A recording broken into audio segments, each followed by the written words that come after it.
چینی Z-10 attack ہیلی copter کے اپ graded variant کی تصاویر سامنے آ گئیں۔ People's republic of China South China Sea میں اکیلا رہ گیا۔ امریکہ نے آرٹلری کینن سے ہائپر ویلوسٹی پروجیکٹائل فائر کر کے کروز میزائل مار گرایا۔ چین کے سرکاری نشریاتی ادارے CCTV نے Peoples liberation army ground forces کی سروس میں موجود Z-10 جسے زیشنگ G-10 بھی کہا جاتا ہے کہ ایک جدید ویریئنٹ کی معلومات ظاہر کی ہیں۔ CCTV پر فوجی معاملات کے ایک پروگرام وے ہو تانگ پر 7 ستمبر کو اپ گریڈڈ Z-10 کی تصاویر شیئر کی گئیں جو کہ گراؤنڈ فورسز کے 79th ایویشن بریگیڈ سے تعلق رکھتا تھا۔ CCTV پر شیئر کی گئی تصاویر میں اس کے انجن کے ایگزاسٹ آؤٹ لیٹ کی نشاندہی کی گئی ہے جو کہ اوپر کی طرف اشارہ کر رہے تھے جبکہ اس کے پرانے آؤٹ لیٹس اس کی سائڈوں پر موجود تھے۔ ظاہر اس کا مقصد ہیلی کاپٹر کے انفراریڈ سگنیچر کو کم کرنا تھا۔ اس کے علاوہ شیئر کی گئی تصاویر میں مزید آرمر پینلز کو بھی دیکھا جا سکتا ہے۔ CCTV کی تصاویر کے مطابق یہ پینلز جو کہ بظاہر ہیلی کاپٹر کے دونوں اطراف میں 3 جگہوں پر لگے ہوئے تھے۔ پہلے 2 پینلز کاکپٹ کی اطراف کی کھڑکیوں کے بالکل نیچے دیکھے جا سکتے ہیں جبکہ تیسرا پینل آگے کی کاکپٹ کھڑکی کے نیچے تھا۔ تیسرا پینل جو کہ سب سے بڑا تھا ہیلی کاپٹر کے WZ-9 ٹربو شافٹ انجن کے نچلے حصے کو کور کر رہا تھا۔ پروگرام کے دوران ایک اینالسٹ جس کا نام ظاہر نہیں کیا گیا تھا کے مطابق یہ آرمر پلیٹس ایک نئی قسم کے کمپوزٹ مٹیریل سے بنے تھے جو کہ نہ صرف اسٹیل سے زیادہ ہلکا بلکہ مضبوط تھا۔ پروگرام وے ہو تانگ کے مطابق ہیلی کاپٹر میں ایک نئی آئیڈینٹیفیکیشن فرنٹ اور فور سسٹم IFF اور بیدوں کے لیے ایک نئے ریڈار کا استعمال کیا گیا ہے جو کہ اس کی کمبیٹ کیپیبلٹی کو کمپلیکس الیکٹرو میگنیٹک انوائرمنٹ میں بھی یقینی بنائے گا۔ اگر امریکہ کی وجہ سے پاکستان کو ترکی سے T-129 ہیلی کاپٹر کی ڈیلیوری نہیں ہو پاتی تو Z-10 ہیلی کاپٹر پاکستان کے لیے ایک بہترین آپشن ہے۔ چین کا ساؤتھ چائنا سی میں موجود سب سے مضبوط اتحادی پیچھے ہٹ رہا ہے۔ تھائی لینڈ نے چین سے نہ صرف 2 آبدوزوں کی فراہمی کے معاہدے کو مؤخر کر دیا ہے بلکہ بے آف بنگال میں ملاکا اسٹریٹ کو بائی پاس کرنے کے لیے ایک نہر کھودنے کے منصوبے کو بھی پس پش ڈال دیا ہے۔ $724 ملین کی رقم سے 2 آبدوزوں کی خرید کے چین سے معاہدے کو تھائی لینڈ نے پس پش ڈال دیا ہے۔ 2015 کی ڈیل کے مطابق تھائی لینڈ آسیان کنٹریز میں وہ پہلا ملک تھا جس نے چین سے 3 آبدوزوں کو خریدنے کا اعلان کیا جس کے تحت پہلی سب مرین کی ڈیلیوری 2023 میں ہونی تھی جبکہ مزید 2 آبدوزوں جس کی قیمت $724 ملین تھی کو بھی پارلیمانی کمیٹی سے منظور کرا لیا گیا تھا لیکن عوام معاشی حالات کی وجہ سے اس معاہدے پر خوش نہیں۔ حکومتی ترجمان انوچا بورا فائسرس نے کہا کہ بحریہ چین سے آبدوزوں کی ڈیلیوری 1 سال کے لیے مؤخر کرنے کے لیے درخواست کرے گی۔ وزیر اعظم نے عوام کے تحفظات کو اہمیت دیتے ہوئے یہ فیصلہ کیا جو کہ معاشی حالات کی وجہ سے پریشان ہیں۔ کرا کینال چین کی ملاکا اسٹریٹ کا مسئلہ حل کرنے کی ایک کوشش ہے۔ منصوبے کے تحت کرا کینال پیسفک اوشن کو انڈین اوشن کے ساتھ بے آف بنگال میں جوڑے گی۔ یہ منصوبہ نہ صرف چین کی میریٹائم سلک روڈ انیشیٹو کا اہم جز بلکہ one belt one road initiative کا اہم حصہ ہے۔ ملاکا اسٹریٹ دنیا کے مصروف ترین بحری راستوں میں شمار کیا جاتا ہے جہاں سے 84,000 جہاز سالانہ گزرتے ہیں۔ ملاکا اسٹریٹ کے ذریعے عالمی تجارت کا 30% حصہ گزرتا ہے۔ اس نہر کے ذریعے نہ صرف چین ملاکا اسٹریٹ کو بائی پاس کرتے ہوئے وقت کی بلکہ فاصلے کی بھی بچت کر سکے گا۔ تھائی لینڈ کی فورن پالیسی کے ڈاکومنٹس کے مطابق یہ کینال نہ صرف ایسے ممالک جو کہ پسماندہ ہیں جیسے میانمار اور کمبوڈیا کی خود مختاری کے لیے خطرے کا باعث بنے گا جو کہ چینی مداخلت سے سب سے زیادہ متاثر ہوں گے بلکہ یہ تھائی لینڈ کی سالمیت کے لیے بھی خطرناک ہوگا۔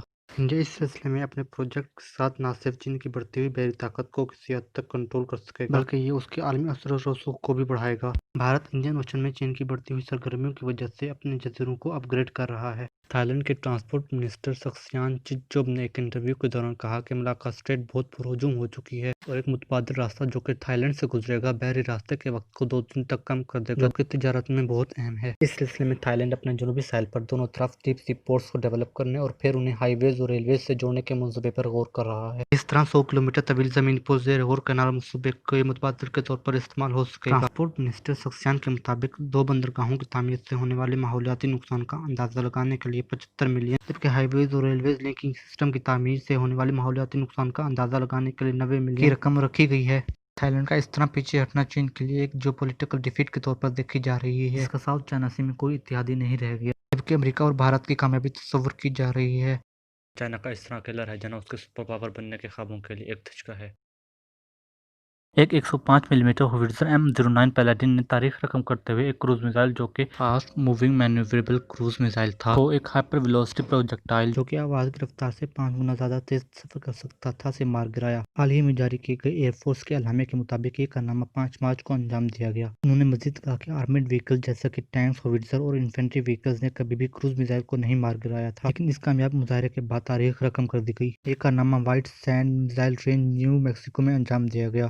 جہاں air force advance battle management system کو استعمال کرتے ہوئے ایک سروگیٹ رشین میزائل کو ہدف کے طور پر استعمال کیا گیا۔ Air force advance battle management system سالوں سے ڈیولپمنٹ کے مراحل سے گزر رہا تھا۔ یہ ایئر فورس کی ٹیکنیکل انیشیٹو کو ظاہر کرتا ہے، جو کہ پہلے ڈس آرگنائزڈ کمبیٹ جنریشن کے سینسرز نوڈز جو کہ ایک مکمل تھیٹر میں پھیلے ہوئے ہوں کو ایک مش نیٹ ورک میں جوڑتا ہے۔ ایئر فورس کا ایک پروگرام ہونے کے باوجود یہ پینٹاگون کے joint all domain command and control technological system JADCC کے ساتھ منسلک ہے۔ JADCC کا مقصد سینسرز ٹو شوٹر کیپیبلٹیز، جو کہ سمندر، ہوا، زمین، اسپیس اور سائبر تمام ڈومینز کو ایک دوسرے کے ساتھ منسلک کرتا ہے تاکہ ہلاکتوں کو کم کیا جا سکے، حملوں کو مؤثر بنایا جا سکے اور جوائنٹ وارفیئر کو نئی جدتوں تک پہنچایا جا سکے۔ ڈاکٹر ول روپر، جو کہ ایکوزیشن ٹیکنالوجی اور لاجسٹکس کے لیے ایئر فورس کے اسسٹنٹ سیکریٹری ہیں، نے کہا کہ مستقبل کی جنگیں معلومات کے بلبوتے پر لڑی جائیں گی اور اس پروگرام کا مقصد حقیقی صورتحال میں سپاہیوں کو بروقت معلومات کی فراہمی ہے۔ ایک آرٹلری کینن سے ہائپر ویلوسٹی پروجیکٹائل کو فائر کرنے کا کنسیپٹ بہت سال پرانا ہے۔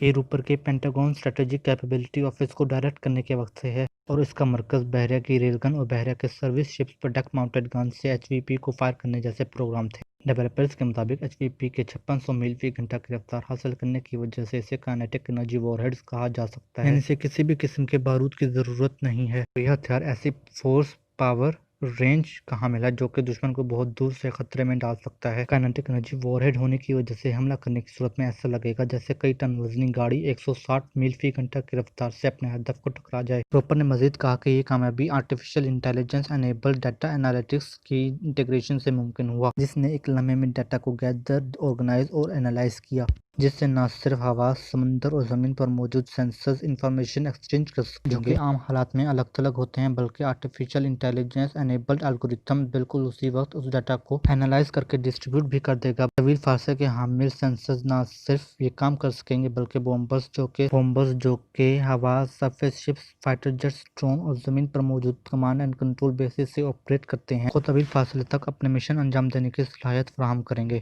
روپر نے مزید کہا کہ cloud computing artificial intelligence integrated technologies میں نیا اضافہ ہے جو کہ کمبیٹ کے لیے